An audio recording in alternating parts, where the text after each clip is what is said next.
Today we are doing Imaginarium Theater, I promise. We will actually do it. We will actually— don't say kloogie. These idiots in my chat. True. Whoa, what the fuck? Bro is joy baiting us. The joy of doing Imaginarium Theater. Watch some early access videos first. Yeah, I can do that as well, sure. Yeah, let's watch the Zibai teaser. Sure. Character teaser. Zibai as drifting wayside dust. Sorry, I guess. Oh my god, violet grass? I need to question the premise here. Why the fuck is a child? What is bro doing? Why is he rock climbing to farm violet grass? Who's making him do this? At last, thanks to you, these fish can have a taste of the mortal world. That's that kid's hard fucking— okay. The fucking— what a bitch! To make it up to you, perhaps a story it might fit. She's a fucking piece of shit. The nation worshipped her. So like, she just really wanted to fucking talk about herself? Years in the mortal realm. Okay, I'll say, I like this a lot. This is a prank. I feel like this is gonna be a prank. A little trauma as a parting gift. Yeah, I like that. Trade offer. I receive your herb. You receive trauma and a great story. It's been a while since a teaser was like actually like that good. Yeah, that was pretty good. Wait, this is making me want to get her. Wait, fuck. No! My primos! No! They made her funny! I can't resist the funny! Watch early access. Well, I have a Gacha Gamers video on at the top of my dude. I got early access to Zibai, or should I say bye-bye to enemies when she rolls up. Interestingly enough, Harbinger of Dawn, the 3-star sword, is like only 5% or so worse than his Spitzel, although if you want to fully utilize its critical rate boost, she will need to have good shielding and some heat. That's not true. Was bro just using the same builds on both and just looking at the crits? How can he Zibai teams with attack speed characters that can reduce her field time now? I mean, maybe we'll do some testing on it when she comes out. Like, I'm down, but I don't think it'll be very good. Like, attack speed just won't provide enough. Like, putting an attack speed character on Zibai is kind of like putting Chongyun on a character who cares about cooldowns. Like, it's not completely worthless, but like, we need to do something else, right? Like, we don't— there is no character that provides enough attack speed for it to provide enough value just from providing attack speed. Is there any weapon that provides attack speed as a passive? On swords, I don't think so. There's Skyrider sword that provides movement speed. There's Skyward Spine, the polearm, that provides attack speed. I don't think Skyward Blade provides attack speed, does it? Does it provide attack speed after burst? It does provide attack speed. All right. Now that's not gonna work anyways, right? But skipping normal attack string with a burst would be better. Yeah, but I don't know if you can actually skip the full thing. I'm gonna be so for real. Zabai's kit and team building is just so straightforward that I just haven't looked into that much of the optimization for her. Like, we'll find out when she comes out, I guess. 50% of her defense. Is C6 Farazon good on Varco if I don't have Venti? No. Or should I use Kazuha? No. Put the two girls in the bag. I saw this today. Another Zibai video. Or you guys think Zibai likes women? Bro, I'm gonna be so for real with you right now. I don't think Zibai likes anyone. And I don't think anyone likes Zibai either. her damage already surpasses over 1.2 million per rotation. Like, she's easily one of the strongest units in the game right now. Okay. So let's talk. We gotta have a talk here. Okay, 1.2 million per rotation is not impressive in the current state of the game. All right, that is not that good. She's my second favorite not-decry DPS after Flynn's. Although I feel like with Flynn's, at least he has more invincibility frames when spamming his own skill, whereas with Zibai, she can get knocked around sometimes. Beginner Notice how he didn't mention Nefer because she's a fucking fraud and no one likes her? I am not sure which 4-stars are going to be featured with Zibai, but if it would be Goro rude. At least, man, this would be an insane banner to pull. All she needs is... don't we already know what the banner is? Hasn't it been in-game for like weeks? Yeah, we know. Like, we can watch the showcase from DH. Did bro skip Goro's kill? No, he didn't. Okay, my bad. Wait, he skipped Singto's kill though.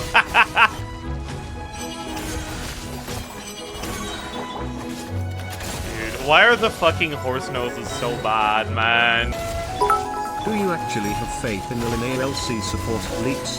If it was actually true and Linnea was a similar improvement maybe. as Lawman, But that's like if you gave Maoika a fucking Nefer or a fucking Llama equivalent. Like, if Linnea is a Lunar Crystallized support and Linnea is as good for Lunar Crystallized as Nefer is for Lunar Bloom, Zibai will be better than C2 Maoika, basically. Like, it's yeah. So it will not be that big. I mean, Llama, you know what I meant, man.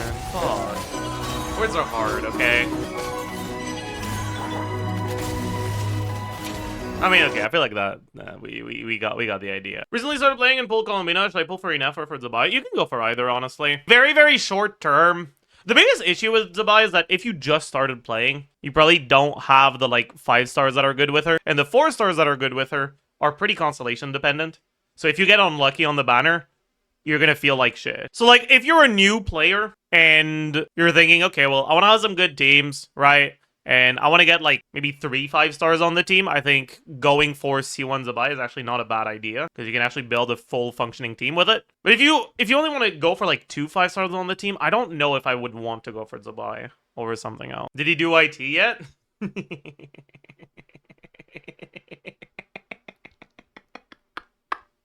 Before we go for IT, so-called free tinkers when paused. So just everything but IT. Yeah, I mean, can you blame me? It's Imaginarium Theater. Can you blame me? Anyways, chat, it's time. Do I even have enough characters for IT on this account, or did I need to level someone? I forgot. Uh-oh. Uh-oh. Plus 24,000 Mora. We need more. Do I have a statue level ready? Doesn't seem like it. No. We already got the teapot. Talk to Chang the 9th. Wait, you're right. I can talk to Chang the 9th. Okay, plus 50k. Yeah, we can claim daily commissions as well. All right, I think the Mora's gonna be pretty easy, but books, we just have to farm chests. Kill mobs for character XP. True! What kind of fucked up quest is this? We gotta chase away the homeless people? By the way, chat, you guys don't get to complain about me not doing IT right now, because this is actually things we need to do for IT, okay? Before we go back, we might as well... I apologize. I'm so sorry, actually. But let's go defeat the vagrant. I'm getting reputation PTSD all over again. That one 4-arm rune hunter flying fuck. I mean, that's on you for not bringing a fucking bow user. Can I have your account? In exchange for what? Not for free. Toe pick. Do I need to just get like a little bit? Super sharp spire blooms. What are these? A strange plant that coexists with Kuvaki. You can gain the ability to deploy. Wait, why are there 4 steps to this? What the fuck? What in the hell is what? That'll start the Ilua quest? Oh, okay, my bad. Fractured Eye of the Deep Shadow. Aberrant Core of the Deep Shadow. Hero's Wit! Let's fucking go! Hero's Wit! We didn't get a... back to back to back. Okay. Oh, why did I do that? Why did I do this? Why did I do this? Why did I... But what do I need to connect it to? Like that thing over there? Break the glass to get more of them? Oh.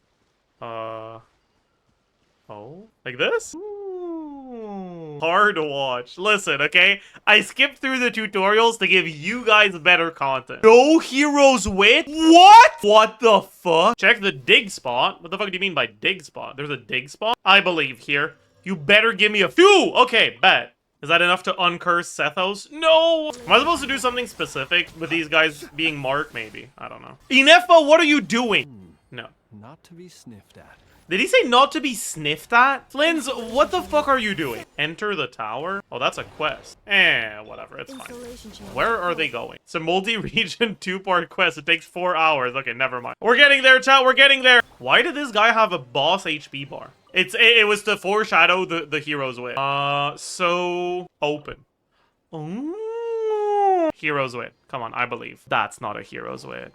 Dude, oh, disgusting. Disgusting. Disgusting. Dude, leave my sheep alone. Hero's Wit. Wait, that's a 3rd seal, isn't it? Okay. Why does the sheep keep following me, man? Okay, Inefa, please stop. Poor fucking sheep. No Hero's Wit, of course. Classic. No! Dude, no way that was where the quest trigger was. What the fuck? What the hell are you doing, man? What? Idiot? Hero's Wit, surely. This game sucks ass. Read. Holy shit, I read. Top 10 Hoyoverse supports of all time. Wait, actually, do you guys want me to make a top contenders? No. I don't even need to talk about her. I don't think anyone who came out in Nodcry should be considered because they just haven't been out for long enough to merit a Hall of Fame. Like, you can't Hall of Fame someone the first season they play. No one who came out in Nodcry, and I'm including Inefa in that. Mona. I mean, Mona was never anywhere close to a Hall of Fame contender. Shenhe, No, so 11 of these characters won't make it into the top 10. Yeonsan hasn't been out for long enough. I think Escoffier hasn't been out for long enough. Maoika's support is kind of fake anyways. Like, it's never really a support. Yeah, Farazan definitely doesn't make it. Lali probably has been out for long enough. I feel like when it comes to Lali, she's kind of only that good for Maoika. She is also really good for, like, Gumming, but no one plays Gumming. Like, she is good for Arlecchino, but Arlecchino has other options that are about as good as Melt anyways. Xianyun definitely out as well. Just doesn't quite get there. Right, I want to talk about Raiden real quick. I don't think I'm gonna have Raiden in the top 10, but like, I actually do think, basically, since Sumeru came out, as much as I think Raiden is a better Hyperbloom trigger than Kuki, I don't think she's got that sort of Hall of Fame vibe. And I think Kuki does. Nahida, I don't think Nahida gets Hall of Fame. When Nahida was very meta, she was carried by how good Dendro was as a whole. Nahida just wasn't what made Hyperbloom good. She was basically the only Dendro until Llama. I mean, that's not even all that true. I think the biggest factor, or that's like making me want to not put Nahida in top 10 Hall of Fame, what made Hyperbloom so good was like that it was a relatively low investment team that could clear content, but like it had the ability to clear content without Nahida. For people that wanted to do more than just barely clear content, they generally just had better teams than Hyperbloom. Nahida's like not even top 2 in the Hyperbloom core in terms of units that warrant Hall of Fame to me. And Hyperbloom as a team just isn't good enough to warrant having 3 units in Hall of Fame, in my opinion. I would put Kuki and I would put Singto in the Hall of Fame over Nahida any day of the week. If Dendro came out in 1.0, people would realize that, oh wait, actually, having fast Hydro and having the ability to actually target the seeds reliably and consistently are just as important as having Dendro. People overestimate how much Nahida does for the team. They didn't have Dendro before Sumeru. So when Dendro was added to the game, it was like, oh, this new thing is made possible by the Dendro being there. But like, sure, but it's also made possible by the Hydro and the Electro. Nahida was the only real option for Aggravate / Spread. I mean, that's not true at all, actually. For Spread, I guess, sure. For Aggravate, fuck no. Nahida only buffing the on-field character was a massive gimp to Aggravate teams. She doesn't buff Fischl. I'm not saying Nahida wasn't impactful, but in a top 10 list, there's only 10 fucking spots. No way Kuki over Nahida? Be so for real right now. How do you think Hyperbloom would have been perceived if your best Hyperbloom trigger for people who didn't pull Raiden was Dory? Have you ever played Dory Hyperbloom? And because 4-star Hyperbloom clears were really impactful to the just overall health of the meta throughout Sumeru and for pretty much all of Fontaine as well, Kuki deserves the spot in the Hall of Fame way more than Nahida. This is not top 10 most powerful supports of all time. This is a Hall of Fame for importance. And I think that Kuki is just way more important and impactful. So none of the 5 stars deserve it. I mean, I didn't say that, but I think the bar for 5 stars is higher. I don't think 4 stars is that much of an importance since 4 star only isn't a thing most accounts strive for or want to do. Okay, but will most accounts strive for a Hyperbloom team? Like, you have to understand, Hyperbloom was never the stuff that was incredibly good for high investment accounts. Even when it was popular, even when it was good, people that wanted to do vertical investment on stuff wouldn't go for Hyperbloom over other things. Next, I think Venti doesn't go in. Venti was strong enough that Hoyo straight up changed their whole content design philosophy. His existence changed the way things were designed in terms of content, but like, it changed and it never really came back. Everyone say who you think I'm gonna take out here. I feel like I'm gonna surprise like literally everyone. Okay, I saw one person say who I'm gonna take out. Unfortunately, I think if people were better at the game and smarter, Sucrose would definitely be a Hall of Fame contender, but the reality is that people just aren't. It doesn't matter how good a unit is if no one plays her. Like, Sucrose was like one of the best units in the game consistently from 1.0 to now. But people just really didn't play her. Yeah, she came back recently with Nodcry. But like I said, right? I'm not really considering Nodcry. Now we order them from number 1 to number 10. Number 10, everyone is saying Yelan. You guys really don't like Yelan. You're correct, but chat is Farina Zoomers. Zoomers think it's all about Farina. Back in my day. The thing about Zhongli is like, his impact on the meta is just, and his impact on Genshin as a whole is like, it's so hard to properly conceptualize. He was never really part of the best teams, but he was like always relevant. Post-buff Zhongli. Not pre-buff Zhongli. That unit sucked ass. I'm pretty sure fully M Albedo was better. Nowadays, Zhongli's a bit more questionable. just because we have so many more shielders than we did. Nowadays, if you want a shielder, there's generally a different unit that also just works with your team better than Zhongli while also providing a shield that's just as much going to prevent you from dying. Pre-Lanyan, Zhongli was like pretty much always the best defensive option for a team. If you could fit him. Just wait for the Zhongli buffs. True. Fischl. The thing with Fischl was one of the good options for the good meta teams, but never like at the very front. As a 4-star unit, she was relatively less popular. All 4-star units, unless they're omega broken, are fairly unpopular. I just think that the remaining units are just more impactful. I think Fischl is like, when it starts to be like, I almost only have positive things to say about how impactful they were on the meta. Right? Hyperbloom, very impactful to the meta. At the end of the day, Hyperbloom came out in 3.0, kind of started falling off with Natlan, so it's like 2 major versions. But there's just a few more teams that were more impactful than Hyperbloom as a whole, I think. You don't really use Kuki outside of Hyperbloom very much. Honestly, the main reason why Xiangling is this low is because I feel like half iffy about calling her a support. Next is probably Chevreuse. Chevreuse top 3 for sure. I don't agree with that. Compared to these 3, she came out a lot later. And compared to Farina, she was just using a lot less teams. She's really good, but only in Overload. I mean, you're gonna say that Malika wasn't impactful on the meta because she's really good, but only in Meld and Overload. You're gonna say that Skirk isn't really impactful to the meta because she's really good, but only in Freeze. I think next is Kazuha. I think the thing that's holding Kazuha back from top 3, he was just never as strong